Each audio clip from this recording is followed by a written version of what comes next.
तो एक चीज, आप क्या नाम बताइएगा? सीमा देवी। सीमा देवी जी, कितने साल से आप शिक्षा मित्र? 14वां साल है। 14वां साल, यानी 2005 के आसपास नियुक्ति हुई थी आपकी? जी जी। अच्छा, तो एक चीज़ हम जानना चाह रहे हैं कि सरकार वादा, आप लोग कह रहे हैं सरकार वादा खिलाफी कर रही है, ठीक है, लेकिन एक चीज़ बताइएगा, सरकार वादा खिलाफी कर रही है कि सरकार कोर्ट का रूल फॉलो कर रही है? तो कोर्ट ने ना रूलिंग दी है, कोर्ट का आदेश है ना, मैं ये जानना चाह रहा हूँ। बताना चाहेंगे कोर्ट के हाँ, रूलिंग एक के बारे सेकंड, में। हाँ, नाम बताइए पहले। राघवेंद्र नारायण पांडे, हाँ।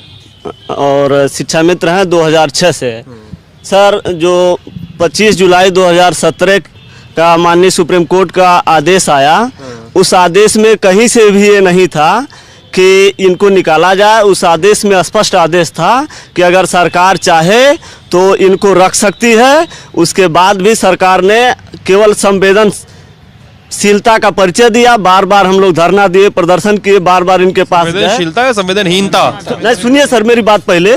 केवल इनकी भाषा थी कि सरकार आपके प्रति संवेदनशील है, संवेदनशील है, लेकिन कभी भी ये संवेदनशील नहीं बल्कि संवेदनहीन रहे। आज तक अगर ये संवेदनहीनता न दिखाए होते तो आज हमारे 1200 साथी जो मर गए वो नहीं होते। आज हमारे बच्चे जो है हम अपने बच्चों को पढ़ाई की सुविधा नहीं दे पा रहे हैं, दवा की व्यवस्था नहीं करा पा रहे हैं।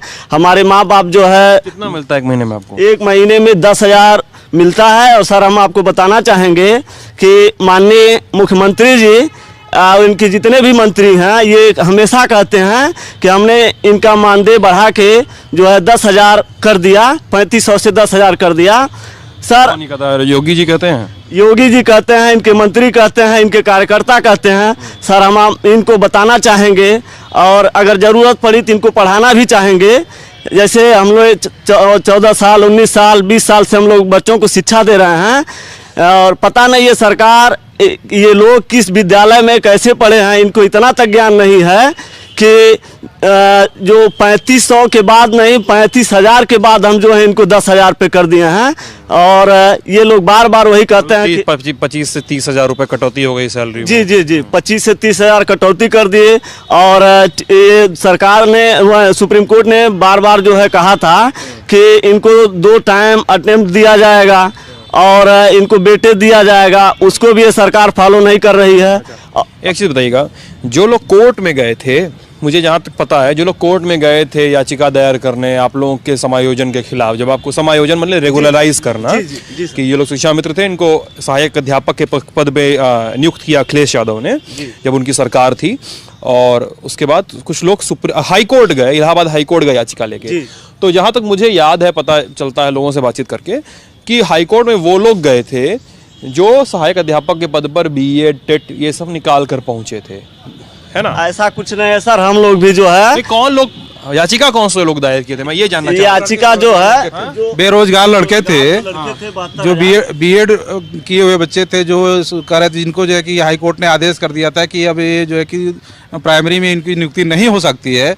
तो उन लोगों को लगा कि अगर ये 1,72,000 शिक्षा मित्र हैं, जिसमें 1,37,000 लोगों का समायोजन हो गया था, अगर भारी संख्या में ये लोग सहायक पद से हट जाएंगे तो हमको बीएड हम किए हैं, हमको हो सकता है उत्तर प्रदेश की सरकार हमारा जो। अच्छा, एक चीज बताइएगा, हम ये जानना चाहते हैं, जैसे बाहर से लोग जो शिक्षा मित्रों की दिक्कत नहीं जान रहे हैं, वो लोग ये कहते हैं ना कि भाई जो याचिका दायर किया है वो भी तो गलत नहीं बोल रहा है। मैं एक सेकंड मैं बात पूरी कर लूं।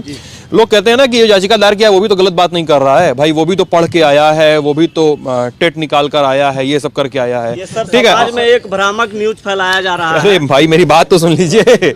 हाँ, एक चीज वो है, और दूसरी चीज ये है कि आप लोग भी हैं, आप लोग की 18-19 साल से नौकरियां कर रहे हैं, अभी आप लोग की उम्र सबकी 40 के पार होगी मेरे ख्याल से, ठीक है, 40 के पार उम्र होगी ना, आप कोई एग्जाम दे सकते हैं ना, कोई एग्जाम के लिए फॉर्म भर सकते हैं ना, BEd कर सकते हैं, जो लोग BEd नहीं किए हैं, जो लोग टेट का फॉर्म नहीं भर सकते हैं। तो इसमें किसको सही किसको गलत माना जाए? नाम बता दीजिए। राम भजन निषाद, गोरखपुर से शिक्षा मित्र हूँ। NCT के रूल के हिसाब से 2014 के बाद सिर्फ और सिर्फ BTC के लोग ही प्राइमरी स्कूल में सहायक अध्यापक हो सकते हैं, BEd वाले लोग नहीं हो सकते। इसको देखते हुए जो कोर्ट गए हुए हैं लोग, वो BEd के लोग हैं कि इनको जब बाहर कर दिया जाएगा तो ज़्यादा से ज़्यादा सीट खाली होगी और हम लोगों को मौका मिलेगा। तो लेकिन NCT का रूल तब इसके साथ ब्रेक किया जाएगा, रूल तोड़ के उनकी नियुक्ति होगी। हाँ, रूल तोड़ के उनकी नियुक्ति की जा रही है आजकल। रूल सर ऐसा हो रही है, हम बता दें, आपको बताना चाहते हैं कि जब 72,000 भर्ती हुई थी तो BEd की वो आखिरी भर्ती थी। सुप्रीम कोर्ट का आदेश है कि इसके बाद प्राइमरी स्कूल में BEd के लोग एलिजिबल नहीं है, प्राइमरी के लिए सिर्फ BTC है। लेकिन सरकार ने इसको क्या किया, केवल उत्तर प्रदेश में बता रहे हैं सर, पूरे भारत में कहीं नहीं है। उत्तर प्रदेश सरकार में अभी जो पिछली 68,000 भर्ती हुई थी उसमें नहीं थे। इस 69,000 भर्ती में शिक्षक भर्ती में बीएड को शामिल किया जा रहा है गैर तरीके से, गलत तरीके से। ये पूरे भारत में सर कहीं रूल नहीं है। और जहाँ तक बात रही सर उत्तराखंड उत्तर प्रदेश, जब शिक्षा मित्र की नियुक्ति 2001 में हुई थी, सब लोग एक साथ रहते थे और सबका चयन एक साथ हुआ था। आज उत्तर प्रदेश के शिक्षा मित्रों का समायोजन निरस्त हुआ तो 40,000 से 10,000 पा रहे हैं, और उत्तराखंड के शिक्षा मित्र का समायोजन निरस्त हुआ तो एक आदेश था जो इसी सरकार ने, जो वर्तमान में सरकार है केंद्र की, इसी ने वो रूल फॉलो किया है कि अपने पद पर रहते हुए आप 4 साल में योग्यता पूरा कर सकते हैं। उत्तराखंड के लोगों को लाभ मिला, 4 साल तक वो लोग वेतन पाए। और फिर वहाँ का डबल बेंच का एक ऑर्डर फिर आ गया है कि जो लोग मतलब 10 साल की सेवा कर ली उनको टेट की आवश्यकता नहीं है। लेकिन आज उत्तर प्रदेश में टेट पास है, लिखित पास है, 69,000 भर्ती में कट ऑफ नहीं था, फिर कट ऑफ लगाया गया है। ये एक साजिश के तहत बाहर किया जा रहा है। 19-20 सालों से काम करके सबके बच्चों की शादी के लायक हो गए हैं, बच्चे पढ़ने लायक हैं, पोस्ट ग्रेजुएट बच्चे हैं। आज इतना बुरी स्थिति है कि उनको खाने तक का भोजन नहीं मिल पा रहा। जो 10,000 है भी 4-4 महीने नहीं मिल पाते हैं सर। 10,000 रुपए 4-4 महीने 6-6 महीने नहीं मिल पाते हैं मानदेय। अच्छा, नहीं मिलता है, नहीं मिल पाता है। हर महीने हर महीने नहीं मिलता है। सरकार के पास ग्रांट ही नहीं है शिक्षा मित्रों का वेतन देने के लिए। अभी देखिए गोरखपुर में 4 महीने से सर नहीं मिला है। गोरखपुर में 4 महीने से आप लोगों को तनख्वाह नहीं मिली है। अच्छा, बताइए आप। वो एक साथ जोड़ के आता है फिर? हाँ, एक साथ जोड़ के नहीं आता है, कभी 2 महीने का आ जाता है, कभी 1 महीने का आ जाता है।